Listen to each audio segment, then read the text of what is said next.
when he practiced before Spring Split, it was kind of similar. Like people fought a lot, fight a lot, but in the actual match, people started playing passive again. So yeah, I think people are gonna be passive and passive again after maybe lose some games, they lose confidence. But I will not do that.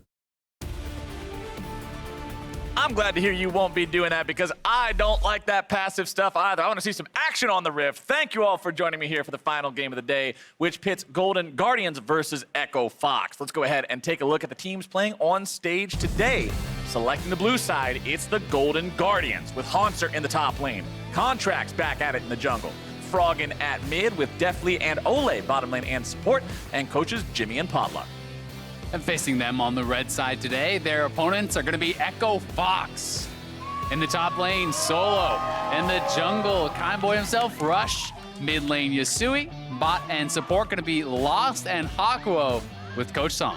Yeah, this is going to be a pretty big thing for Echo Fox here. After their last-minute surge to playoffs in spring, they come here into Week 1 summer with some pretty big shakeups. Yeah, it's honestly strange to see Apollo and Hakuho, no longer together. It is Lost coming back in, making his return to the LCS stage. Rick Fox, he's on the climb. Iron 3, baby, let's go. FLICKR Rick, yeah, he's making the climb. He was Iron 4 shortly ago, so Iron 2 on the horizon. Oh, yeah. It's only on the up and up. A matter of time, my friend, Exactly. A matter of time. Challenger by next week, Rick. We got it in. But, Lost, he came from OCE. He performed very well, actually, when he had originally made his debut on the LCS stage. But some players had kind of felt like he had gotten figured out. It was mostly his Varus that was really threatening. Now he has spent some time in Academy, back to the LCS stage, and excited to see how he's going to do. And as Echo Fox does make these tweaks and adjustments to their roster, they go against a team whose spring roster moves brought them from back-to-back 10th to a 5th place finish, and they're only aiming to go higher from here. I mean, this org has really been improving. In 2018, it was the joke. It was, back-to-back 10th, but also in Academy,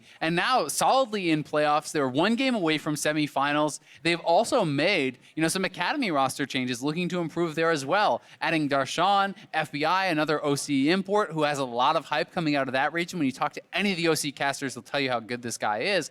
And then also, Huhi making his swap over to support. So, the org making a lot of changes, had a lot of good growth in spring, and we're going to see if they can continue that here in summer. And I'm excited to see how both these teams start off their split specifically, because remember, Golden Guardians, despite the fact that they finished 5th, had a very rough start to the split in spring. Echo Fox had a trench of losses in the middle of their split that they bounced back from in order to earn that playoff spot by the end. I want to see if either of them can sort of shake off those bad starts, get out the gate running here in summer, and we'll see if they can do just that. We're into the picks and bans. It's Yuumi and Tarek banned out for the Golden Guardians. No love for the support role as Echo Fox takes out the Varus and that Galio. Yeah, I think it's important to point out, as you say, Golden Guardians started 0-4. It was also a 6 loss streak for Echo Fox, kind of when they had swapped away from Rush. They then kind of went back to him and started to have that success again. Now, obviously, having settled on Rush, but having shaken up a fair bit of their roster after making playoffs, I have been hearing that they're doing very well in the scrims, that these guys are certainly performing and kind of earned their slots through their scrim performance. So it'll be interesting to see what Yusui and Lost in particular are going to be able to bring to the table here in this first game of the LCS. Well, the last couple of bans are going to be the Aatrox and the Jace, and a very quick Irelia lock-in for the side of Golden Guardians.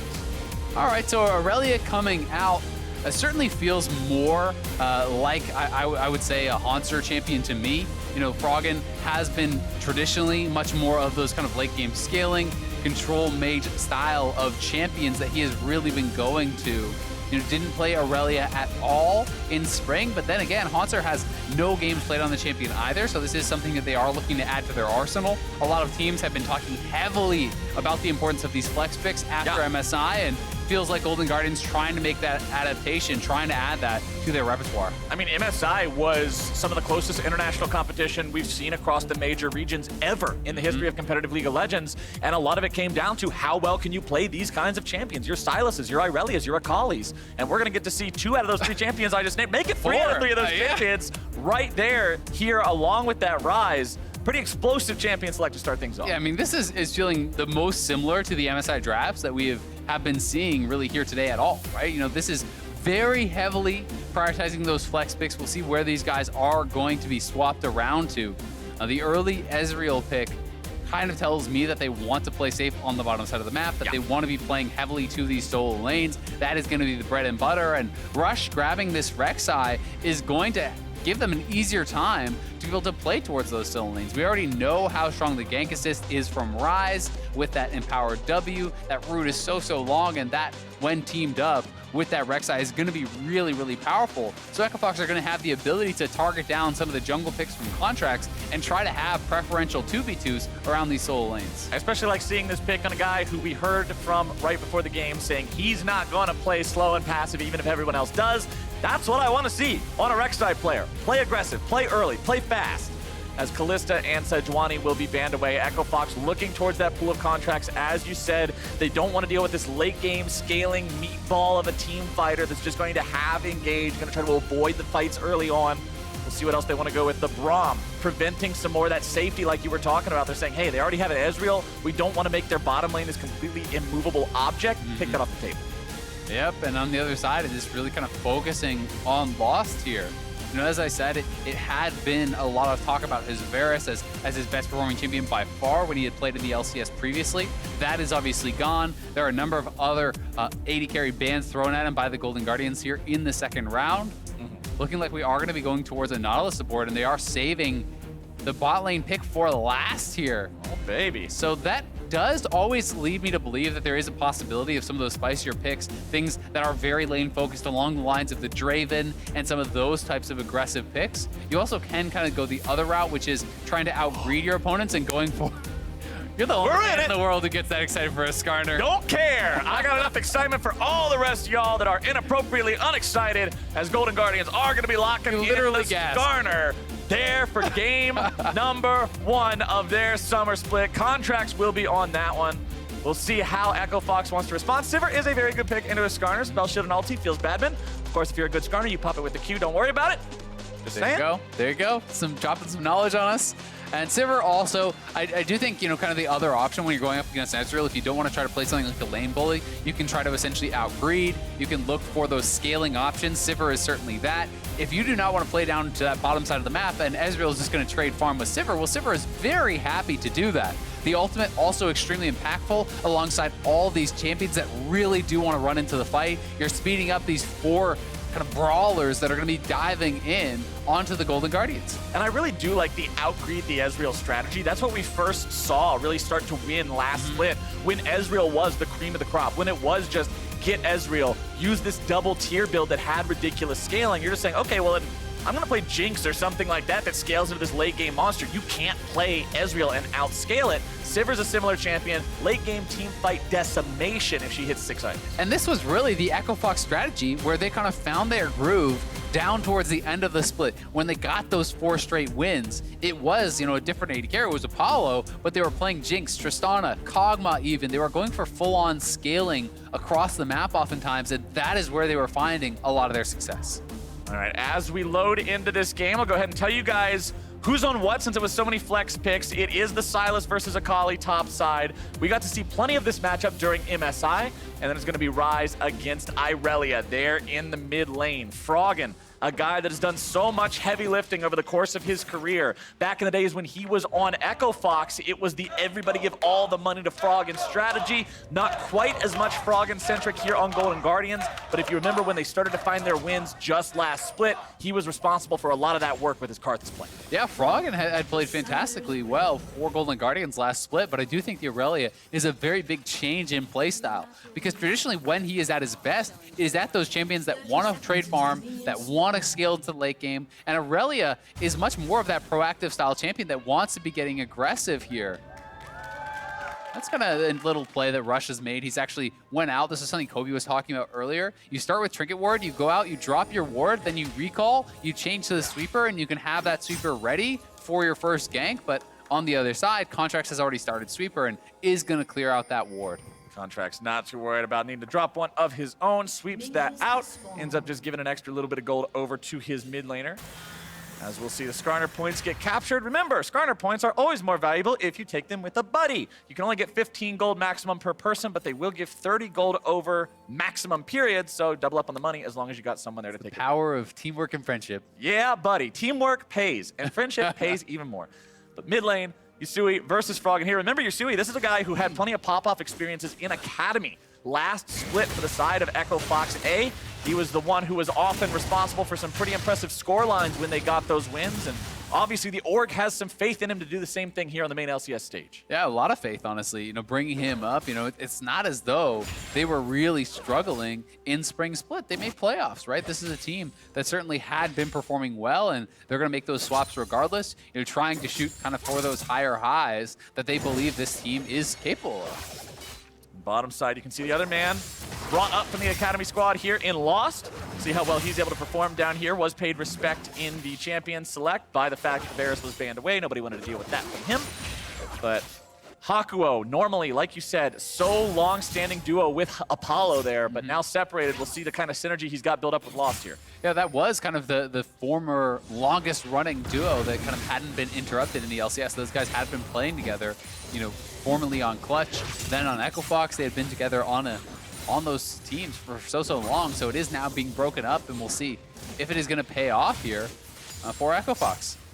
Froggen shoving the wave up here into Yusui in the mid lane. Rush coming around, but he will walk over a ward, which means Froggen is wise to his tricks, gets himself away towards the other end of the lane. Remember, if you're getting ganked from the side of the lane like that, you don't have to completely retreat back to your turret. It's easier to just run to the other side. Your opponent's really going to realize it's not worth it too much at that point.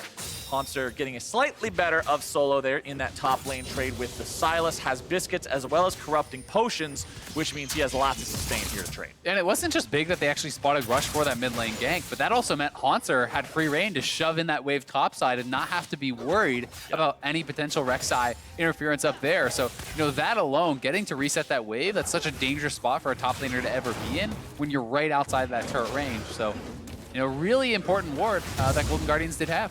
Also means that as the jungler for Golden Guardians, you're aware that the enemy jungler is not making an early play.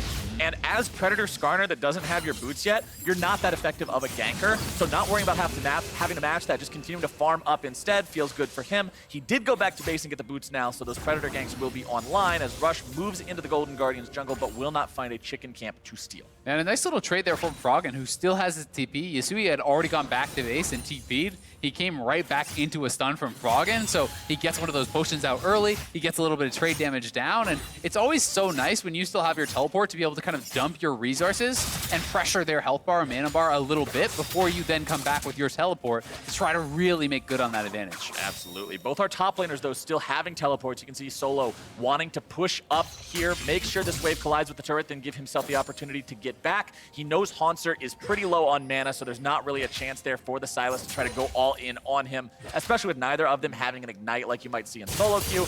Not too worried about the death potential there, as bottom side, Lost is doing what Sivir does, shoving this Ezreal lane in, but when you draft an Ezreal Tahm Kench lane, you expect to be getting pretty familiar with the sights, sounds, and scenery of your turret. Yeah, you definitely do, but you know, it's not a place you like to be against Sivir, who's going to be able to shove you in so quickly, who's going to be outscaling you. You know, there's so many advantages that Echo Fox is going to have if you're just sitting patiently in that 2v2 on the bot side. So we will see what Golden Guardians can get done elsewhere on the map. Certainly there's no pressure just yet for them to have gotten something done, and Skarner is coming down here now. Predator has already been popped. Olleh trying to go after it, make sure he gets the gobble. The flash has already been used. Hakuho is going to be stunned up. The damage comes down. More coming through. And first blood over to Contractz. Yeah, very nicely done there from Contractz. And Hakuho wandering into the river there, but Tahm Kench has so much staying power when he gets on top of you. The stun into the Devour bought so much time for Contractz to get over there with those Predator boots and clean up that kill. Getting that onto Contractz means he will be able to get himself off to a much faster start. Anytime you can grab a kill with Skarner before having the ulti always feels really good because that's what the champion's known for. But let's take another look at how they set this one up here. Olleh getting some licks. Yeah, exactly. There's just so little way to actually escape. He dropped the exhaust very early for the slow, then Flash gets that Devour after the third stack, and once Contractz arrive, there's no chance that Nautilus is ever going to get out of there.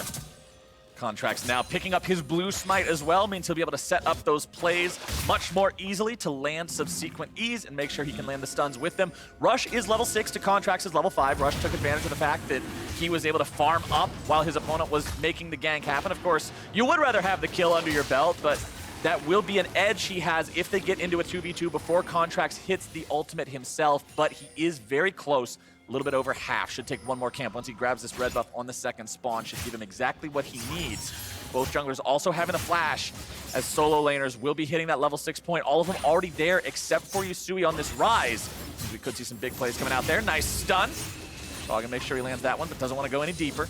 Yeah, it was a well-timed route there from Yusui, and Hauntzer's making the roam down, but Rush is here. This would be a dangerous dive. And they managed to get themselves out of trouble. They notice what's happening before they make contact underneath the turret. If that damage would have come out, it could have gone a lot sketchier. Yeah, it could have gone really poorly there. You know, it's a nice roam, though, from Hauntzer. He had already pushed up the wave, so he's not really losing much of anything for making that move. And had Rush not been in the area, that's a potential dive you can pull off. So I do like the attempt.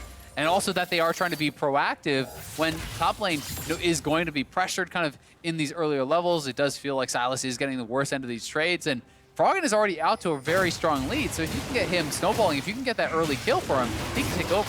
You can see Golden Guardians now going after the Ocean Drake. They are walking over the Scuttle Crab, so Echo Fox will be aware of the fact that this is being taken.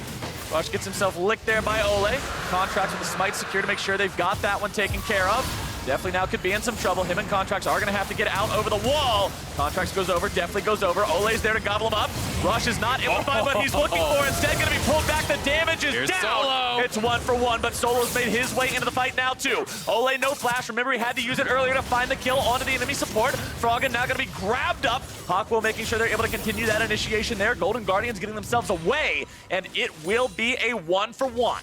Yeah, Golden Guardians, it is a 1-for-1, but at the same time, Hauntzer was down, a fair bit of farm. He actually gets the time to push in this wave to be able to deny a lot of that and gets a turret play for himself. So Hauntzer really the big winner off of this play. And the early Ocean is going to mean so much for especially these solo laners, but also Deftly, who is going to be fairly mana hungry.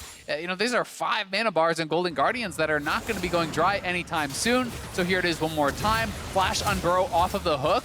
And Rush goes in for the ultimate, but Olleh is right there, so you're not going to be able to really get anything done, and Contractz able to turn that around with his own ultimate getting dropped. Yusui flashes forward, they do get one kill, but then as Solo is tapped out on energy, they just don't have enough to take down Olleh.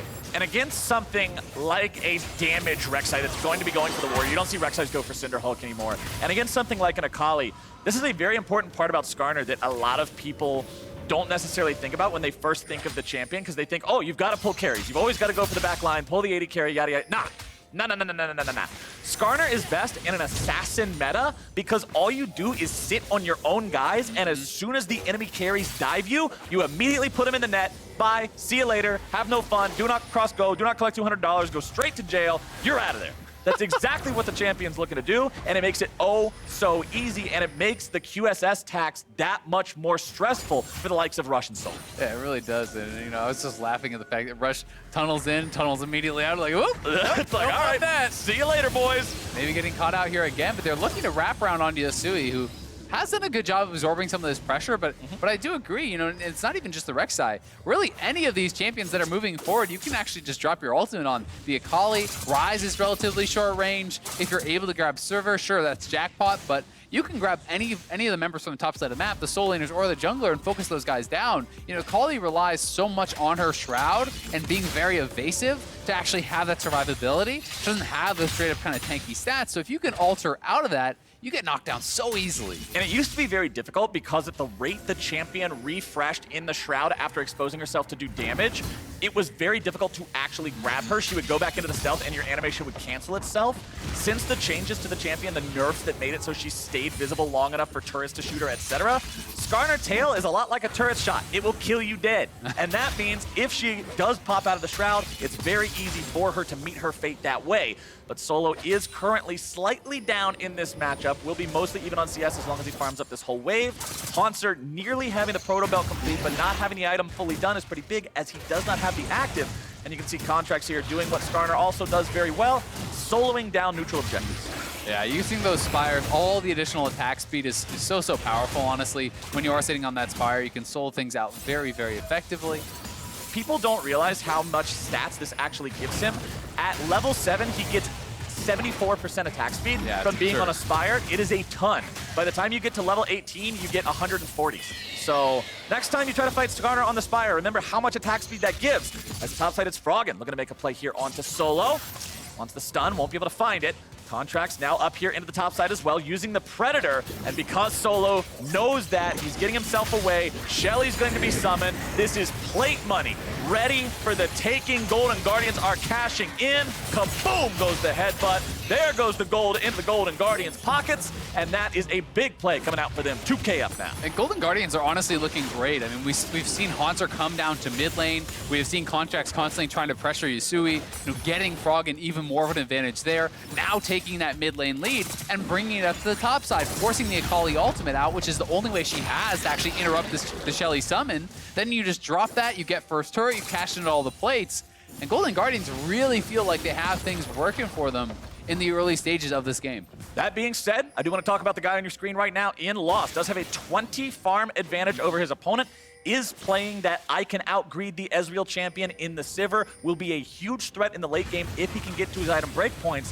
And right now it seems that's where the faith in Echo Fox is being placed. They're saying, all right, Golden Guardians putting a lot of attention on the top side of the map. Lost, farm up. You are the win condition. Yeah, he certainly is. And we'll see, though, do Golden Guardians even kind of opt into those team fights? Because you can certainly look for more of a 1-3-1 style of play when you do have the Sylas and the Irelia.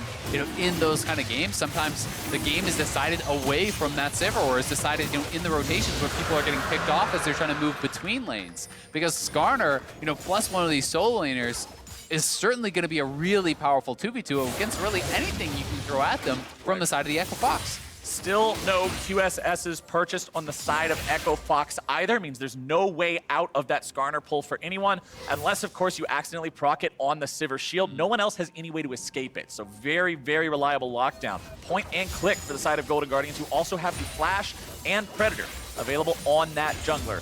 Froggen not yet having his first item completed. You can see Hauntzer also opted to sit on the parts of the Proto Belt and go for the Lost Chapter instead. More mana regeneration, more ability to just spam those waves down there in the top side. As mid lane, Yusui will keep clearing things up here on this Ryze. He is down about 20 CS to his lane opponent in Froggen, but continuing to stack the tier in the form of that Archangel Staff is exactly what Ryze wants to be doing 15 minutes into this game. And to me, this kind of feels like the Sylas version of the garage sale CDR build, where you are just trying to really rush to as much CDR as possible. Proto Belt certainly is very powerful, in any sort of team fight scenario. But if you think that you're just going to be sitting in side lanes anyway, then grabbing the extra mana, grabbing the extra CDR and AP, going to be pretty powerful from that Lost Chapter, and likely working towards the Ludens, plus that Proto Belt, which will give you a tremendous amount of wave fear with both the active and the proc. You can see Golden Guardians there waiting to see if maybe Yusui would come up a little bit closer, set themselves up a trap there with Contractz and Froggen together, but they will not find it. Instead, they're just going to keep those guys down there as Olleh and Deftly will hang out here in the mid lane. Yeah, and pretty much no one is going to be able to 1v1 Froggen right now. That early Triforce completion is always so terrifying when you are going up against an Irelia. So you're going to have Contractz kind of down here on this bottom side. He's shadowing Froggen very heavily, knowing that they should win any sort of 2v2 that does get opted into. And Golden Guardians also have the added benefit of the Tahm Kench, who's going to be able to respond to those side lanes very, very effectively. So it feels like for Echo Fox, it's going to be more about picking their moment and finding an engage, with the Sivir, with this Nautilus. Contractz popping the Predator there again. Thought about maybe going for the turret dive onto Yusui in the bottom lane with Froggen. Didn't want to risk it. They know they're ahead, but they're not dive you from full HP when we have no vision on the rest of your team ahead. Not wanting to make those unnecessary risks. Seems like a pretty smart plan, as Contractz will walk over a control ward. Well aware of the fact that Echo Fox knows he's here, wants to go in anyway, able to find the pull, drags him back around right towards the rest of the team's waiting arms. And that is a pick for the side of the Golden Guardians. Now they've got the opportunity to make it 2 onto Solo, who TP'd into the fight, but now he's going to be in some trouble. It's Hauntzer executing him with his own perfect execution. Olleh's got a beautiful save. Hauntzer's finally going to be taken down there, but it's still a 3-for-1 for Golden Guardians. Yeah, Rush able to trade one back, but the movement around the map has been so clean from the Golden Guardians in game number 1 that they're running them across the map, moving back and forth, then coming in with both Contractz and the Abyssal Voyage, 4-manning Yusui. No chance for him to get out of there, and they're going to knock down another turret. They're going to go +2 in the kills, and Golden Guardians are playing this out so damn well. Echo Fox will respond with a tier 1 turret of their own here in the mid lane, but they're still just behind the pace of the game that Golden Guardians is setting right now. And let's take another look at how they did this in the bottom lane. Pro view replay for Olleh. Yeah, you can see Olleh using that Abyssal Voyage right as he's getting that ultimate from Contractz over onto the Ryze. No chance for Yusui to get out. Does go down almost immediately, and then the stolen Akali ult is going to be used aggressively here by Hauntzer to clean up another kill. And for those of you who were wanting even more Skarner tips and tricks, what Contractz did there was perfect. He drags his opponent to the edge of the turret range, so he's not tanking it any longer, but does not continue to drag him over to the wall to give him the opportunity to flash over it. Dead center of the lane, right on top of your teammate, perfectly communicated by the Golden Guardians there for where they wanted that pull to be. Yeah, very nicely done, and it really does showcase the power of the Tahm Kench. You know, the Abyssal Voyage is pretty much why this is such a hotly contested pick. You know, in pro play, it gives you so much side lane control. It makes it very difficult, even from an advantage, to have much of an aggressive split push going on the opposing team. And in this situation, the solo laners are not only stronger on Golden Guardians, but they're supported by that Tahm Kench. And Golden Guardians is looking good so far this game. They got 2 Drakes, they got 2 turrets, they got 5 kills, and they're making the pace of the game quick, which is what I want to see from teams that, as you said, are not in that top 3 that everyone considers elite when they look at the LCS in TSM, Cloud9, and Team Liquid. Golden Guardians is one of those teams that people are looking at, hey, maybe they could challenge that. Maybe these are one of the guys that can step up and make it to that level. And by playing a fast, lethal style of League of Legends that goes to the jugular, that is your most convincing argument you can make to me. It really is, and I think also, you know, showcasing a different style, right? We didn't see Irelia at all in spring, not a single time from this team, and now, you know, bringing it out, showcasing the proficiency there, you know, certainly has looked like a very strong game from them, and I do like the move towards Righteous Glory here from Contractz. Yep. You know, there is not a tremendous amount of engage on this team, so a lot of the onus is on this Skarner. Not only will he have Predator, but the Righteous Glory is going to allow you to really catch anyone who is in these side lanes, and that is very clearly Golden Guardian's win condition. Push out a side lane, force someone to answer, then have Skarner help to pick them off. And also, because Skarner is almost always going to want to run Ingenious Hunter, make sure he lowers the cooldown of active items through his keystones. You can see he's got full kill participation right now. There are deaths on 4 out of 5 of the enemy members. That means that's almost fully stacked, so those uptimes will be huge here for Golden Guardians. Their playmaking opportunity will be that much better. And speaking of playmaking, important to keep in mind, look at that icon next to Hauntzer's health bar. That's a Nautilus ulti, which means Echo Fox has to steer very clear of anything but a perfect engage. Yeah, you have to be really careful, because anytime you are drafting these kind of powerful engage ultimates, Hauntzer can just take them right away from you, and he's just essentially having a more powerful version of that, right? There is some good AP scaling on it. Hakuho not only going to be lower level, but not going to have the luxury of building up that AP, so the Sylas is going to have, you know, some pretty powerful ults to actually choose from. I think Akali is very powerful, Nautilus, and Sivir, alongside a lot of these melee kind of champions who want to charge in, like the Skarner and the Irelia, is pretty damn good too. I mean, we saw Hauntzer execute solo with his own Akali ultimate in the last fight in bottom lane. Clearly, he knows exactly which tools are available at his disposal. Froggen farming up here in the mid lane with that Trinity Force he's had for a while. Needs about 50 more gold. This Cannon Minion should do it, and he'll go back to base, pick up the Sterix Gauge, and that just opens up a whole new level of team fighting for Golden Guardians, as Froggen can dive into that backline, not worry about being blown up by the high burst of the champions like Ryze and Akali, and it's just that much harder for Echo Fox. Yeah, I mean, Sterix makes it so tough to actually burst down the Irelia, especially in conjunction with that W. And yes, it doesn't reduce the magic damage anymore, but still, you know, Sivir as well as Rek'Sai are going to have a lot of their damage cut down by that. And you know, the fact that you are so evasive dashing around the team fights makes it difficult to get that consistent damage down on an Irelia. And it's one of the most difficult champions to take down from ahead. Oh, Olleh managed to get the lick there, but Solo escapes with good use of the ultimate and the Shroud. Doesn't even have to utilize the flash to get out. Very important to have that summoner still ready to go, but without the ulti, Akali's teamfight threat is significantly reduced. Recognizing this, Golden Guardians stick around at least long enough to get a little bit of damage onto this tier 2 turret. Contractz did use the Predator back there. Righteous Glory also currently on cooldown. And you can see the True Shot Barrage not quite going to find a whole lot. But Golden Guardians still in control of this game. Echo Fox on the back foot for a while. Yeah, they really have been, and I think Contractz has so deserving of credit from this game. You know, he really has been playing very well, pressuring the solos constantly, and even just small moves like that, coming in with the Tahm Kench, you know, forcing out the ultimate, as you said. It's not even just about the team fight. There's no chance you can go for a 1v1. There's no chance you really can do much of anything except play defensively until that ultimate is back up. So it's just buying even more time for Hauntzer and Froggen to kind of continue this run on the map. Contractz sitting in the brush of the Echo Fox jungle. He's still got the flash, he's still got the ulti. Even if you don't have either of your active items ready to go, which he does in the Righteous Glory, you can still make a big play if someone walks a little bit too close. QSS count, critically, still 0 across the board for Echo Fox. Everyone is vulnerable. And that's one of the tough things about when you are behind against champions like Malzahar and Skarner. They're building up, you know, these tanky stats, you know, on the Skarner, and there's all these champions that are outpacing you damage-wise. You have to deal with things like the Sterix as well in the Irelia, so you need enough damage to actually be able to deal with these champions, ultimate or not. So you often don't feel like you can actually pay that QSS tax without putting your damage profile just even further behind. It's the double-edged sword of being a champion that's hard countered by a QSS. It feels bad when it's easy for them to afford it because you think, well, how do I make a play now? Yep. But when it's really stressful for them to afford it, you feel like you're doing so much more damage to their economies than anybody else could hope to do. Definitely will grab up the blue buff for himself here on the Ezreal. Does have that Muramana completely stacked, so the poke will be real here if Echo Fox comes anywhere close.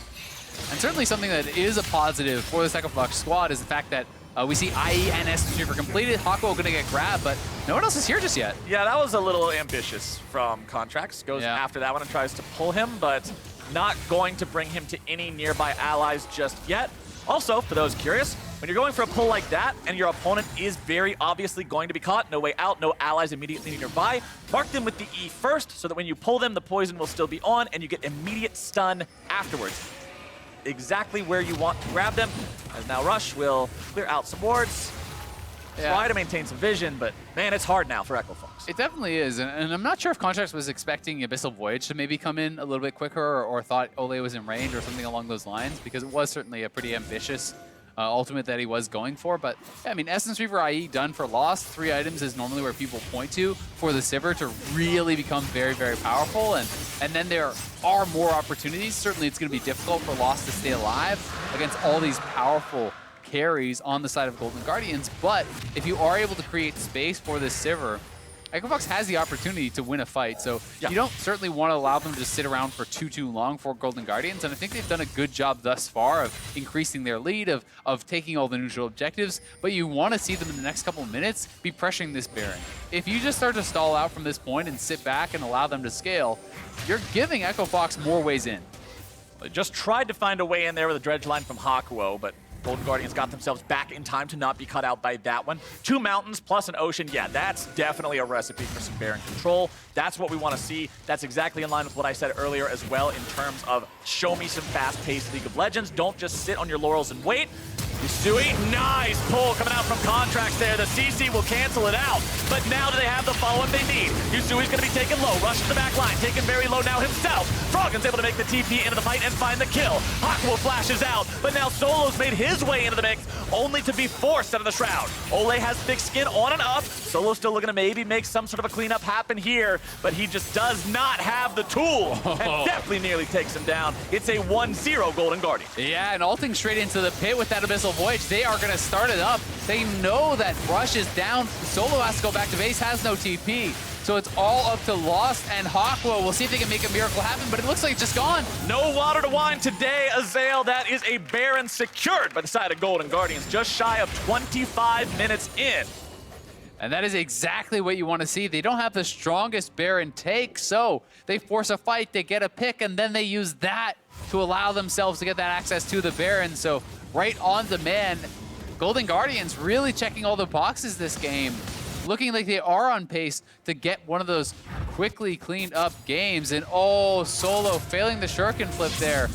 You know, wanted to try to follow, I believe, because you can actually do that with the shuriken flip. Yeah. If you hit someone with the shuriken flip, you can wait till the TP comes through and then actually fly across the whole map, which would have been pretty sick. But either way, you know, you saw Yusui get picked off. So he is put down so low in health before the rest of the team even arrives. So Yusui is not really able to contribute anything whatsoever. Everyone is coming in just to try to peel and keep him alive. which means that Rush goes in, but there's no real damage coming out from the Ryze. You know, Lost wasn't actually with the rest of the team when that fight broke out, so Golden Guardians just better coordinated, faster TPs coming in, and they're the ones choosing to engage, and as a result, they cleanly win that fight. And a game like this is a very difficult situation for a Rek'Sai. If you're 0-3-2, the early game didn't go your way, now you're a champion that's made for the early and mid games, forced into a situation where we're rapidly approaching late game, where opposing teams are getting 3 items completed.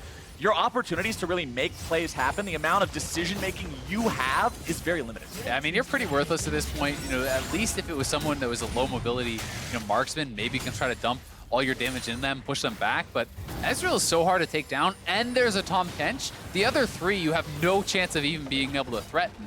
I mean, he's down 4 levels on Froggen, and Froggen has, you know, full extra items. So yeah, there's really nothing you can do. Like, you're basically a knock-up and a small distraction at this point.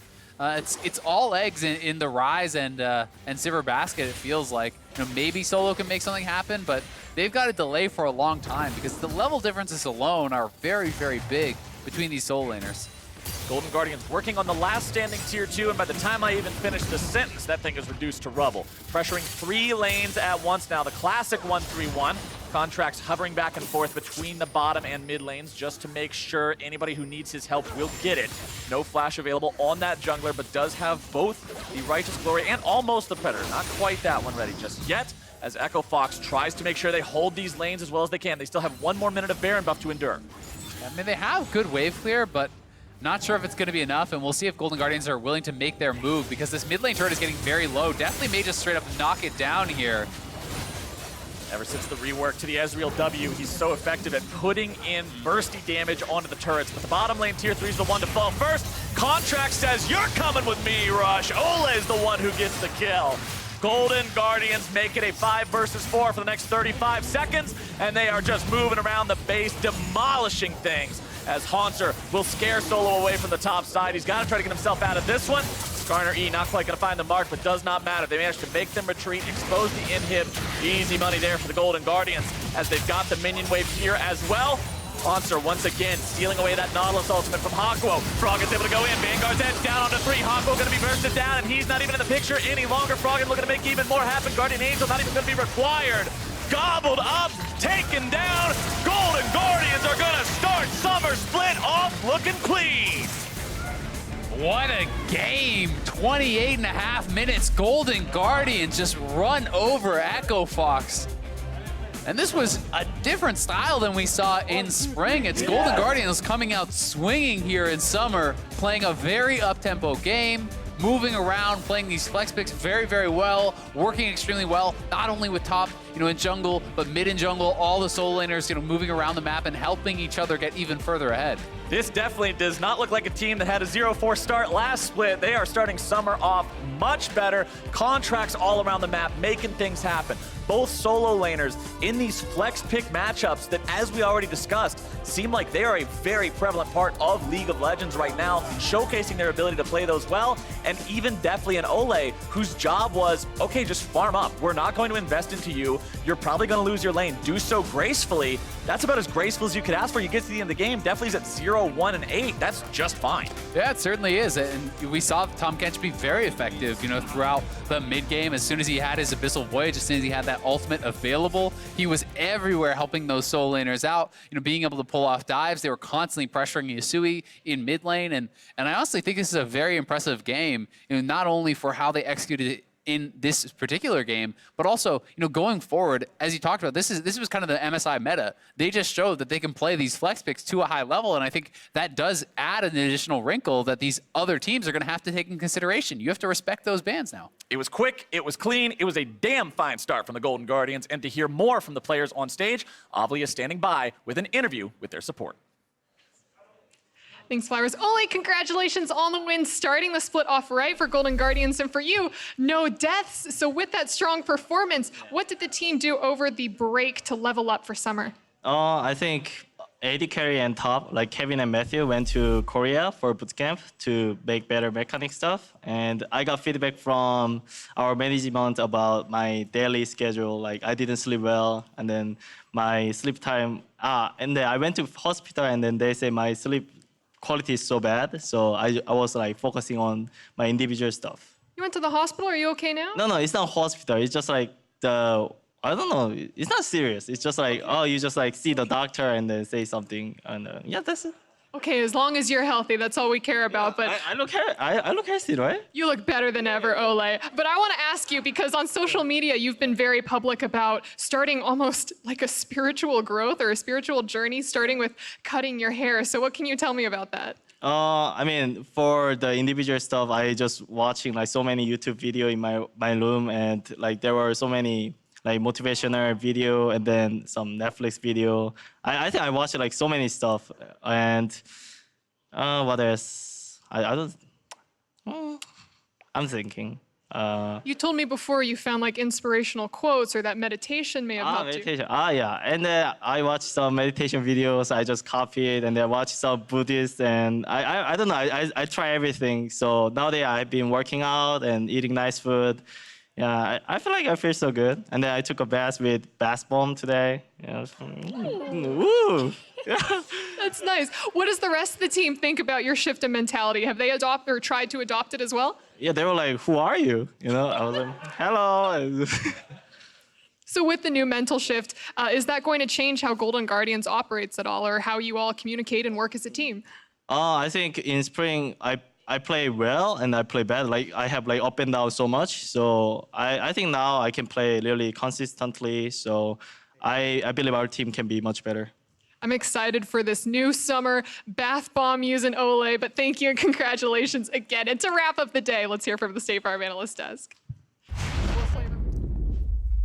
Thank you very much, Avli. Looking good, Olleh. I'm glad to see that smiling face on the stage. Talking about his own personal journey between last split to this split. And, I mean, at least in terms of the way he's presented himself on stage, it's very much It's so a change. important that you keep an eye on your health when you're playing games professionally, because you're sitting down, you're not very active. So the fact that he's eating well, he's taking care of himself, going to the doctor, it's great. It's a good sign for a long, prosperous career. Seems like he's trying to become closer to a catfish and has been very good. He is synonymous with Tahm Kench for me. He is like the Tahm Kench player in North America, and he had another great performance on it. Ended the game with a 100% kill participation. Yeah. So, No deaths. yeah, this was a slaughter, if we're being honest. A phenomenal first outing for Golden Guardians, who were on a pretty big upswing at the end of last split. I mean, Echo Fox as well did pop up into that top 6, but Golden Guardians, I know, was a team that at least personally impressed near the later part of their season, and they come back here making a statement in Game 1. In particular, it was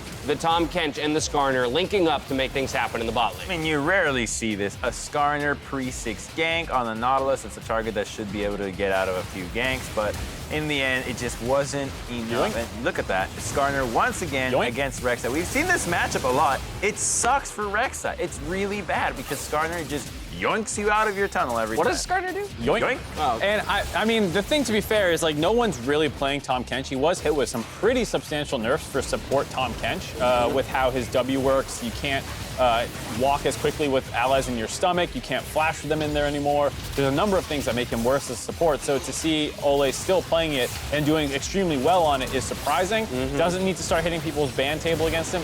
I don't know quite yet, but he kind of was the star of the show, the game. And while defensively it may have been nerfed a bit, I think what I notice here is that in a lot of cases, the Tahm Kench was being used offensively, right? Actually using the ult to get into the side lane and collapse, flashing with the exhaust to make sure that the Devour comes through offensively and the kills come across. And so really solid performance out of him on the side of Golden Guardians. But I do want to talk about two of the members that are stepping up onto the LCS stage for Echo Fox, and that's Yusui and Lost. I mean, both of these guys have played professionally in the past, but getting their opportunity back on the LCS stage here, how do we feel?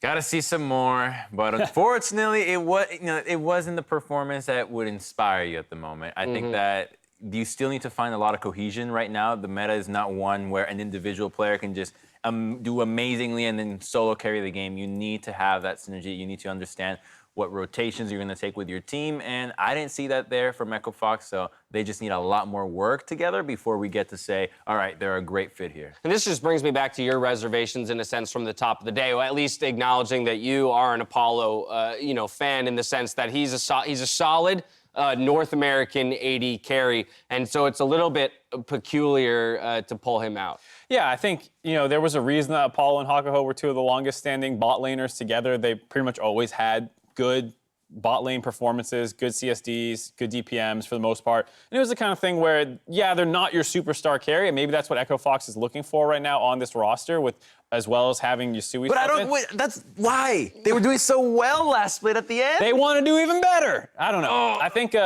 I think even more problematic was just Yusui and I think Rush were on two different pages a lot of this game. And it was a game where all the OPs were left up. Everyone was getting their flex picks. Irelia into Ryze is pretty good, all things considered, for the Irelia. And so if was a difficult matchup, and they were getting outperformed as a team. So it was hard to kind of judge individual pieces when Golden Guardians look so cohesive. So you're telling me that last split was really just Michael Jordan's special juice at the end that got him through that they believed it, and then now they are back down to reality. Self-Made says, going into playoffs as a mediocre team is nothing to be proud of. It's one of the things on Reddit right now. So I think that's probably a sentiment some other people share. Yeah. Like, going in as the 6th place team, what are you really, really accomplishing long term? So I think maybe that's the perspective Echo Fox is taking. Without a doubt, and that's valid, right? We don't know necessarily what those conversations behind the scenes are in order to arrive at this. I just think, to your point, Crumbs, you sit and you go, well, if there was an upward trend, why are we heading that off? Why are we assuming that we're plateaued when we're on the upswing? At least wait for the plateau or the swing back down to maybe make a change. Again, all of this on day one of the LCS. It is far too early to make drastic. I believe everything we saw today. We have high standards. Because we're going to do that tomorrow, I tell you that much. So we'll reserve some of those conclusions for today. But with the conclusion of opening day, let's take a look at the standings. We've got Cloud9, Counterlogic Gaming, Golden Guardians, Team Liquid, and Optic all starting the split on the right note, while the remaining teams aim for their first wins tomorrow. Let's take a look, though, at how the predictions played out, because there was a difference there in that third game of the day. The only one where a difference did occur. We get the Clutch Gaming call wrong, but of course... Oh, we got a lot wrong. We got TSM wrong. Oh, true. Yeah, actually, so... we got TSM and Optic wrong. I got two. You got three wrong, Mark. Mark. Yeah, and... I'll be honest, I'm a slow starter, all right? You always are, that's true. I always finish fine, and I'll be at 50% or something garbage at week 5, but then I'll finish at like 75%. This is his stick, right? Lower expectations so much that everything else is just positive. We're starting to clue into Mark's game here, I see. I don't enjoy starting slow. I'm not saying it's a good strategy.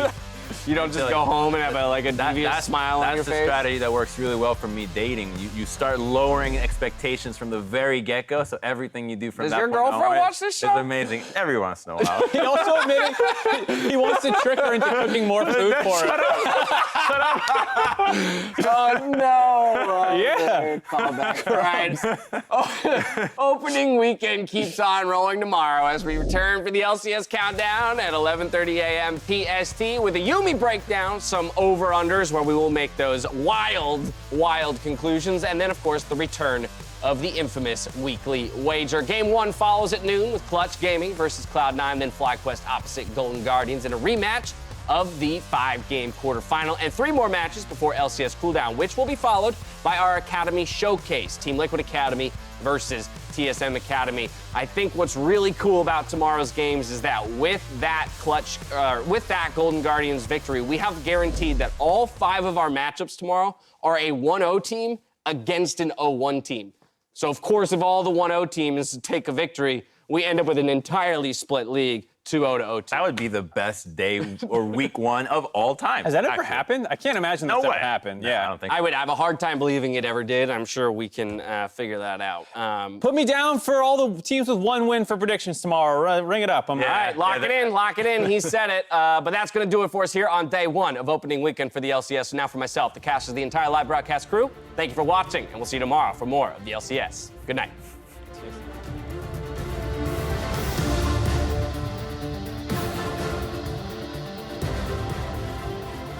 My family's supposed to be here. Where are they? Oh, wait, game started? Oh, Jesus. Most handsome award, Hauntzer? Thanks, man. I'm better than Uzi, so Pull the trigger. no fear, no fear. Jungle no flash, ain't no flash, ain't no flash, ain't no flash. They can get a bit. Nice, good job. Nice, nice. Peter? when you're BMing this early. Double TP comes in, though, 2-on-2. Oh, an impact flashes away from the Ezreal, which means they have the damage to kill Bjergsen. TSM can't get anything. I can ult that guy after.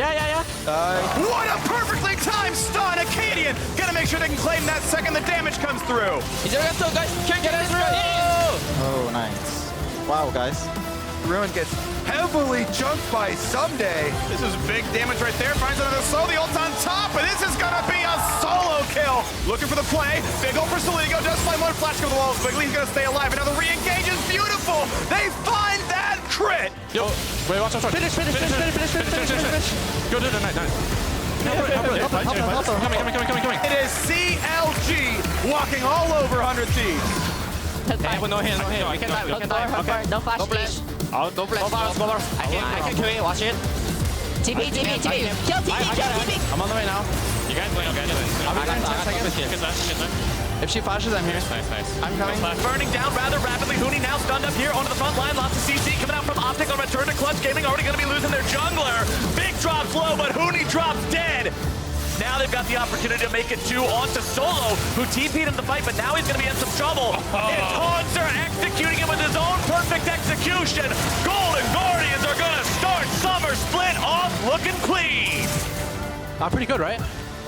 Now they fight in the top side. Oh, he's so low! The new rookie of the split taking down the ult. Now Liquid pops the ult, takes plenty of damage. Can he do enough? He can't stun him!